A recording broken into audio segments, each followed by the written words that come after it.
Good day, I'm Lorraine Mendez and this is your JIS News for Tuesday, July 6. Residents in some Clarendon communities were evacuated to safety prior to the impact of Tropical Storm Elsa on the weekend based on risk assessment using drone technology. Local Government Minister Desmond McKenzie says the municipal corporation used the drone technology to help identify which areas were more susceptible to flooding, likely evacuation routes, and level of danger of residents.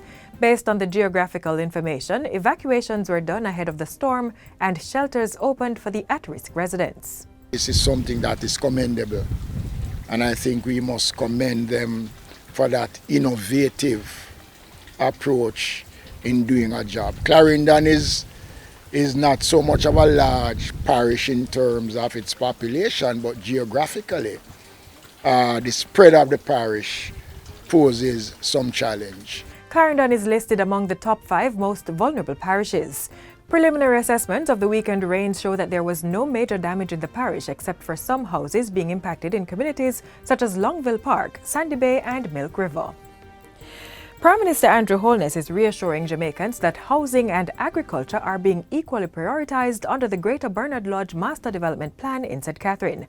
Mr. Holness gave the commitment recently as he toured the development, which is being overseen by Sugar Company of Jamaica Holdings Limited.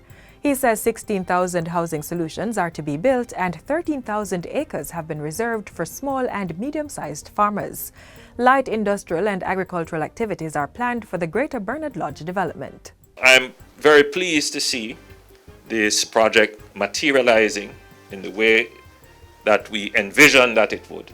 And it will be an example for other developments that are likely to happen within, I would say, a 5-year period. The master plan aims to create a sustainable, vibrant and resilient community that addresses challenges associated with affordable housing, transportation, access to jobs and services. 3 Southern Trelawney families now have a place to call home thanks to the National Social Housing Program.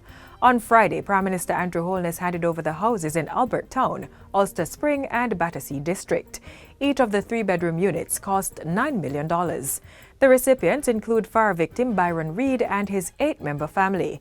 Tristan Turner with his family of 5 and Sharonette Miller, a single mother of 2 children, also received keys to their new homes. Even if you're poor and indigent, it shouldn't be that you live in a little tattoo where if the slightest breeze blow it could collapse, or if there's a sprinkle of rain, you get wet. That is a commitment that this government has to our people, that all Jamaicans, regardless of your social standard, your social circumstances, there should be a minimum level of shelter, of housing that you are entitled to as a citizen of this country. New protocols governing the interception of illicit maritime drug trafficking have been finalized by the governments of Jamaica and the United States of America, the U.S. The changes, which took effect on June 16, fall under the Shipwrider Agreement. This was disclosed by Minister of Foreign Affairs and Foreign Trade, Senator Kamina Johnson-Smith, in a statement during Friday's sitting of the Senate. With the finalization of the operational protocols, Mr. President, both parties, both countries, stand to benefit from an improvement in the sharing of critical information and in the process of interception of vessels suspected of being involved in drug-related criminal activities at sea. Senator Johnson-Smith says the changes will improve the functions of the Shipwrider Agreement while protecting the interests of Jamaican citizens who may be intercepted at sea. This remains a critical part of breaking the back of serious and organized crime in Jamaica, and is therefore to the benefit of each and every law-abiding Jamaican citizen whose rights must never be subordinated to those of the criminal elements among us. Director of Tourism Donovan White has underscored that the addition of new flights to the island out of key markets is crucial to the country's tourism recovery effort. Within the past few days, Jamaica has welcomed flights out of the Canadian, Caribbean and European travel markets. On Monday evening, a Swiss flight out of Zurich, operated by Edelweiss Air, landed for the first time on the island. In just 4 hours on Sunday, Jamaica witnessed the return of Air Canada and Condor from Frankfurt, Germany. Prior to those flights on Thursday, Kingston welcomed a new air service with the launch of the inaugural Jet Air Caribbean flight from Curaçao. Mr. White says their arrival is very important to the tourism recovery effort following the global shutdown of international air travel due to COVID-19.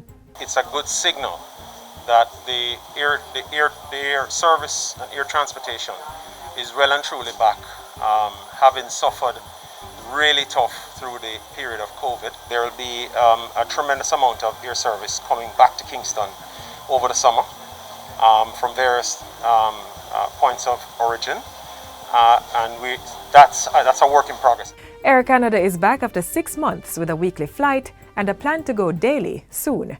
Meanwhile, Condor's rotation is twice weekly until September, and the Zurich flight is a first for direct flights between the two cities.